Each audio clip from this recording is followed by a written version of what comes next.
انت عارف ان فيتامين دي مش مجرد فيتامين، ده يعتبر هرمون مهم لكل خلية في جسمك تقريبا. بيتحول لشكل نشط يشبه الهرمونات لما بنتعرض الجلد للشمس. بيتكون فيتامين دي كبداية، بعد كده الكبد والكلى بيحولوه لشكله النشط، وده بيشتغل زي الهرمون بالظبط. طيب ايه هي اعراض نقص فيتامين دي؟ ركز معايا. لو عندك حاجات من دول: تعب وخمول طول اليوم، وجع في العظم والمفاصل، شد عضلي، تساقط شعر وبعض الأحيان تساقط لشعر الحواجب والرموش، اكتئاب أو مزاج سيء، ضعف في المناعة ونزلات برد كتير. طيب نجيب فيتامين دي منين؟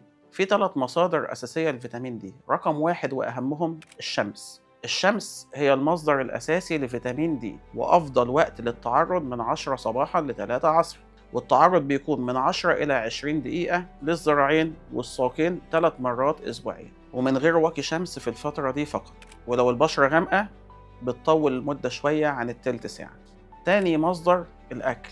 لازم نعرف إن احتياج الفرد البالغ حوالي 600 وحدة دولية تقريبا، وللأسف أغلب الأكل ما فيهوش الكمية دي من فيتامين دي.